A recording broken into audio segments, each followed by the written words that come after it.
Hi, we are Team Noodle Navigators, and this is our capstone project, EduPath, an intelligent, adaptive learning platform built for the Google AI Agents Hackathon. Here on screen, we can see that we have started by running the agent script in the terminal. This initializes the server on port 8000. I'll open the localhost link to bring up the ADK web UI. With the interface loaded, let's dive into a live example of the agent's multi-turn capabilities.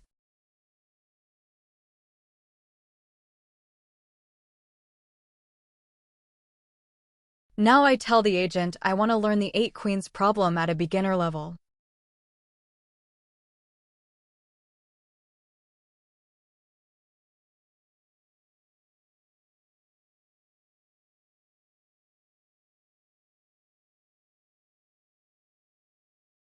If you look closely in the chat, you'll see the call_registrar server tool activating. Behind the scenes, the client agent uses a custom tool to send this data to the server agent. This creates a persistent learning profile in the database. Notice how the agent immediately adapts its explanation. It uses simple analogies like exploring a maze because it knows I am a beginner. Now, let's look under the hood to see how EduPath actually processes this request. I'm opening the trace panel on the left. Here, you can see the entire execution flow. First, the Edu Tutor Agent receives my prompt. But notice this specific event right here. This is the agent-to-agent protocol in action. The client agent isn't just generating text, it triggers the call registrar server tool.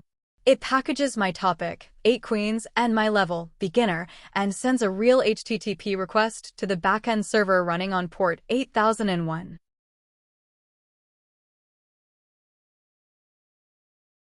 Next, I ask it to dive deeper.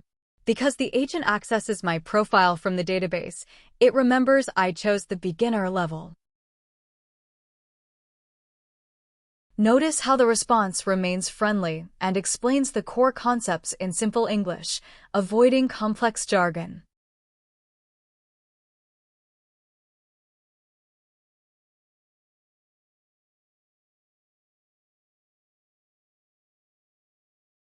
Then I ask for an example. Instead of a wall of text, the agent generates a clear, step-by-step walkthrough of the algorithm. It breaks the problem down into visual stages, placing 1 queen at a time, which makes this complex algorithm much easier for a student to visualize and understand.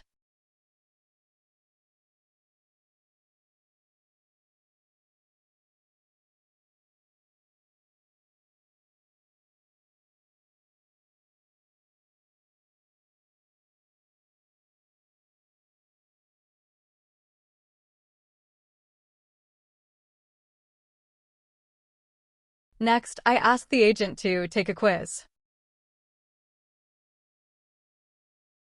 Watch in the chat closely again. You see call registrar server firing a second time. This is crucial. The client agent doesn't invent the questions itself. It sends a request to the backend server saying, generate a quiz based on the saved topic. The server accesses the database, creates the questions using the stored context, and sends them back to the client to display. This keeps the logic secure and consistent. The server responds, and the tutor displays the first question. Notice that it waits for my input. This isn't a static lecture, it's an active assessment. I select option C and send my answer. The tutor captures my response and holds it in memory, preparing to grade it against the key provided by the backend.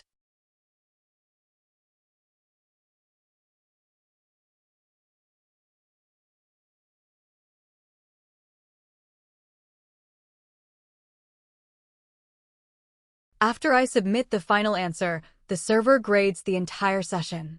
You can see here it says I got 2 out of 3 questions correct. But look at the feedback.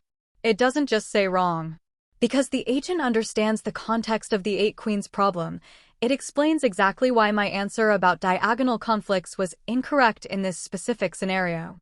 This kind of personalized, context-aware feedback is what sets an AI tutor apart from a standard multiple-choice form.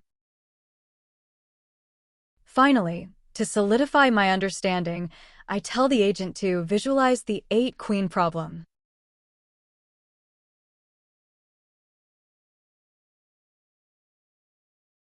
Instead of more text, the agent dynamically generates a visual representation of the board, showing one possible solution.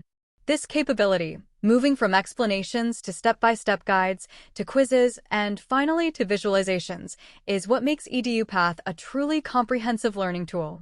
Finally, a quick look at the Trace and Events panel. This logs every single step, from my initial prompt to the backend server call and the final response generation. This level of observability makes debugging complex multi-agent systems incredibly transparent. Now we are going to explain the working architecture of the EduPath distributed multi-agent system. We have a user who interacts with the system through a chat interface. The user's requests like setting a learning goal or taking a quiz are sent to the Edu client, Frontend Agent, which runs on port 8000. This agent is responsible for the chat UI and user interaction. When the Edu client needs to perform a complex action, like storing learning data or generating a quiz, it doesn't do it alone. Instead, it sends an HTTP request via an A2A tool to the Edu server, Backend Agent, which runs on port 8001. This backend agent handles the application's logic, memory, and quiz generation. The Edu server then communicates with a database, persistent memory, to store or retrieve learning data. Once the server has processed the request, for example, by generating a set of quiz questions based on the user's progress, it sends the processed data back to the Edu client. Finally, the Edu client receives this information and presents it back to the user through the chat interface. This distributed architecture allows for a responsive front end while a dedicated backend manages data and complex logic.